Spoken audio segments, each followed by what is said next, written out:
Bonjour à tous, c'est Pseudorime. Cette vidéo fait suite à la première partie de mon classement sur la saga Alien. Si vous ne l'avez pas vu, je vous invite à y jeter un coup d'œil afin de voir les films Alien que j'ai le moins aimés. Aujourd'hui, on va passer au top 3, au podium, la médaille de bronze, d'argent et d'or. C'est parti! Numéro 3, Alien Résurrection.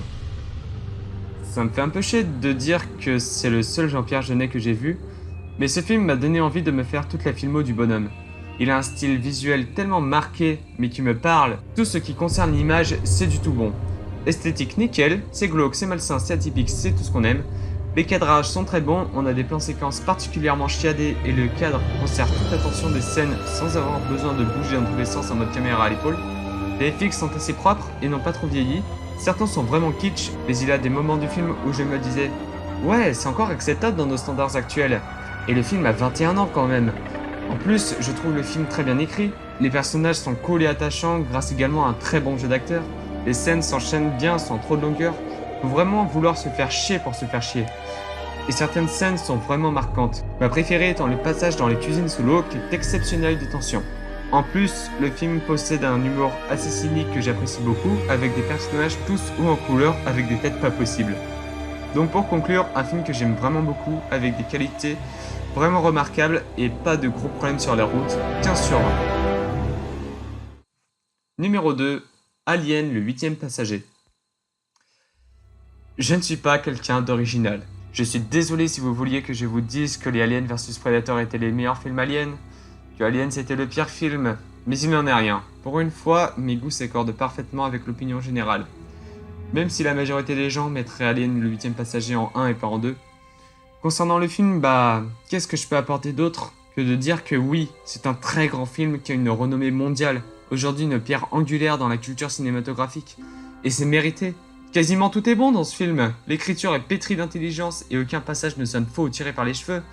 Les personnages sont vraiment bien écrits et on s'attache à eux, on a peur pour eux. L'esthétique est excellente et arrive à faire un mariage unique entre horreur et science-fiction.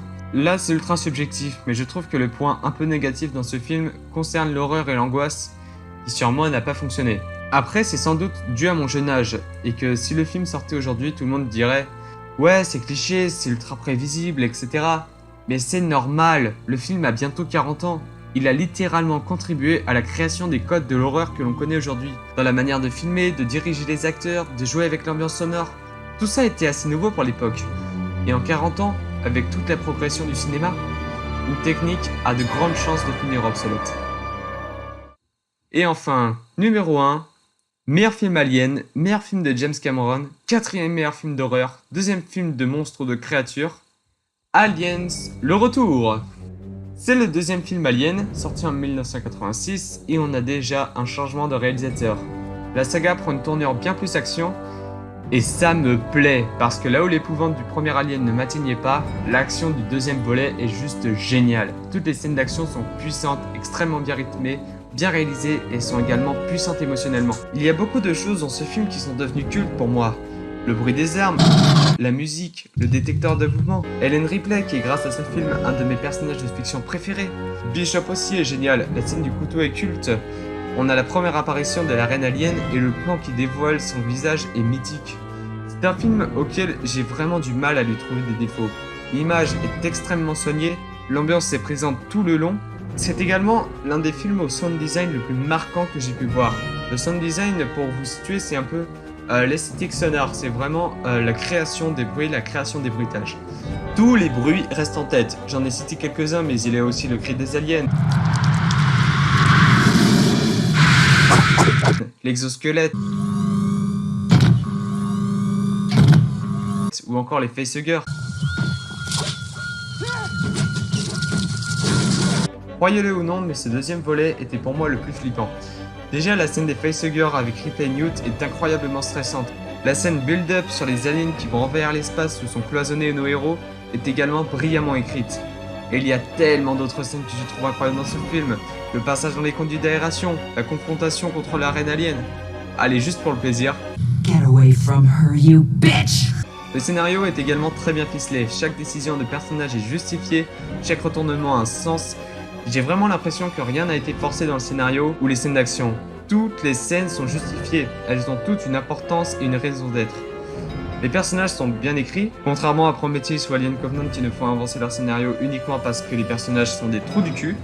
Ici, s'il y a des gros cons, c'est justifié avant, soit parce que ce sont des militaires tête brûlée, et d'ailleurs je trouve que chaque membre joue ce rôle à merveille, on sent vraiment de la sincérité, de la camaraderie au sein de cette troupe, soit parce que ce sont des charlatans. Le fait que le colonel se chie dessus et est incapable de prendre la moindre décision lorsque l'escouade se fait bolosser, ça ne sort pas de nulle part, car avant il disait que c'était leur deuxième mission de combat en temps réel.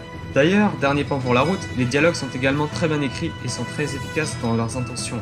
Soit pour caractériser un personnage, Ça m'est pas venu à l'esprit. Je crois que ça se fait partout d'avoir un synthétique à bord.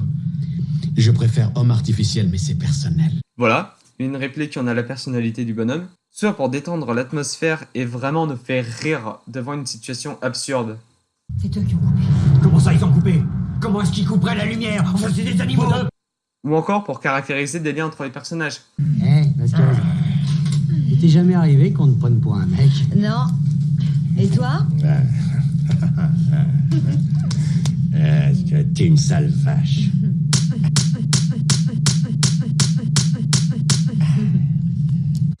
Donc pour conclure, un excellent film proche du chef-d'œuvre, un film pour moi culte, voire mythique, sur lequel je n'ai quasiment rien à reprocher. Et c'est ainsi que s'achève mon classement sur la saga. Je trouvais plus qu'intéressant de me pencher sur cette dernière, car c'est l'une des plus inégales que j'ai pu visionner. Allant du meilleur au pire, passant par plein de styles différents, de la pure horreur, en passant par la satire cynique, l'action bien bourrine, le teen movie à la con ou encore le mythologique. C'est une saga avec différentes facettes dont chacune est aussi intéressante que l'autre à analyser. C'est également une saga avec laquelle on peut suivre l'évolution des genres cinématographiques. Le premier volet est apparu fin 70 où les films de slasher tels que Halloween, Vendredi 13, Les Griffes de la Nuit ou encore le Massacre à la tronçonneuse avaient beaucoup de succès. Aliens reprend pas mal de films d'action des années 80 tels que les Die Hard, les films avec Stallone ou Schwarzenegger et tous ceux sortis pendant les années Reagan. Le troisième et quatrième métrage reprenaient pas mal de codes du film de SF noir et ou pessimiste, lancé par Blade Runner et suivi par Bienvenue à Gattaca, L'Armée des 12 singes, Total Recall, Cube. Bon, pas sûr pour ceux-là, mais j'avais envie de caser. Mais je vous avoue qu'après ces 4 films, et surtout après les années 2000, c'est bien difficile de déterminer un courant, tant le cinéma d'aujourd'hui est vaste et veut s'adresser à tout le monde. Bon, sauf du côté de Prometheus et de Alien Covenant qui suit un peu la mode de raconter les origin story. En tout cas, c'est une saga qui a marqué toute une génération, qui parle encore à beaucoup de monde, qui n'a pas vraiment connu le vieillissement et qui marquera la culture du cinéma pendant encore de très nombreuses décennies. Je vous remercie d'avoir suivi cette vidéo. N'hésitez pas à mettre un like si vous avez apprécié ce contenu. N'hésitez pas non plus à vous abonner à la chaîne et à la faire tourner à tous vos potes. N'hésitez pas non plus à laisser un commentaire pertinent, positif ou négatif, je m'en fous. Je vous répondrai à tous. Parce que c'est notre projet! D'ici là, je vous souhaite une bonne journée. Salut!